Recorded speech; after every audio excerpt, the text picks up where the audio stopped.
All right, so now that you've got Node and Hyper installed, it's time to check it out and see what we can do using Node.js. So the first thing I'm going to do is I'm going to create a new folder on my desktop. But this time I'm going to do it slightly differently. I'm going to be using our brand new Hyper terminal, and we can issue it commands in order to get it to do what we want. So the first thing I'm going to type is pwd. And this stands for print working directory. So print where we are currently. Now, working with the command line involves a little bit of imagination. You have to be able to imagine where you are in this giant filing cabinet. So, for example, you might have a cabinet and it has 3 drawers. Inside the first drawer, there might be 3 folders. Inside the first folder, there might be another 3 folders. So this is how directories work on your computer. And we're going to go into this in a lot more detail in the next module, where we explore everything that we can do using the command line. But here's a little bit of a taster or a sneak peek of the fun things that are yet to come. So by using the pwd command and hitting enter, we get printed out a number of lines that shows us where we are in this giant filing cabinet. So the starting point is called the root. And then we're inside a folder called users. And inside that folder, there's another folder called Angela Yu.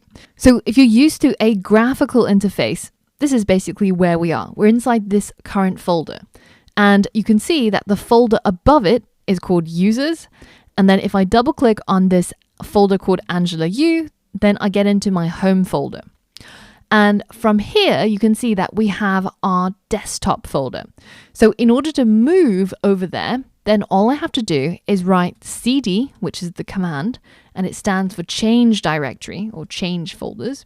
And we're going to change over to desktop. Now, you can either type it out entirely, so desktop. I don't know why I just turned Japanese just now. Or you can simply start writing, say DE, and then you can hit the tab in order for it to autocomplete. Now, for example, if you only wrote the word D and you have multiple items like document, download, desktop, then it won't know what to suggest, so it won't come up with anything. But if you give it enough characters for it to be able to identify a unique name, then hitting that tab key will autofill the rest of it. So now if I hit enter, I am now inside the desktop folder. As you can see, that's what's showing up. After colon is our current location. And we can confirm that with the full directory path by using pwd. You can see that we're inside desktop, which is inside Angela Yu, which is inside users. Now, once we're onto the desktop, so I'm going to do it side by side with Finder over here as well. Now, once we're inside desktop, we can use a command called ls, which simply just lists everything that currently exists inside our location. So now we can see what exists here. And we've got something called web development, something called app development, 2 folders. Now, if I wanted to make a new folder at this current location, desktop, all I have to do is write the command makedir or mkdir. And this makes a new directory, or rather new folder. It's the equivalent of hitting right click and clicking on new folder. And then we have to specify the name of the folder. And I'm going to call mine intro to node. So you can have it capitalized if you want, but I'm just going to keep it lower caps and also with hyphens in between. And now if I hit enter, I have a new folder called intro to node. Cool, right? Now, if you haven't used command line before, it really is built for power users because we can do so much stuff that Apple or Windows has kept away from us. And I think using the graphical interface is kind of like riding a bicycle with training wheels. This is more like a full-blown Hayabusa motorcycle. With great power comes great responsibility. And we're going to talk a lot more about that in the command line module that's yet to come.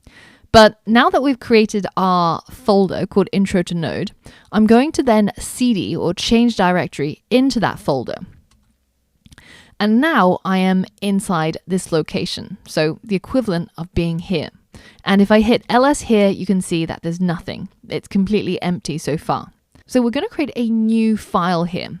And the command for creating new files is touch. So we're going to say touch. And then we're going to specify the name of the file. So we're going to say touch index.js. And now if I hit enter, you can see, wow, brand new file that's just been created out of midair. So if we double click on this, it should open up in Atom. If it doesn't, then make sure you right click and tell it where to open to, which is Atom. And inside this file, we're going to simply create a console log that just says, hello world. Up till now, we've only been able to run this code if we incorporated it into an HTML file and opened it inside our browser. But now we're going to do something slightly crazy. We're going to run this code using our computer. And we can do that by simply being inside the folder where that file exists. So when I hit ls, I should be able to see the file that I want to run. And then I'm going to use the command node index.js. So this says use node to run this file.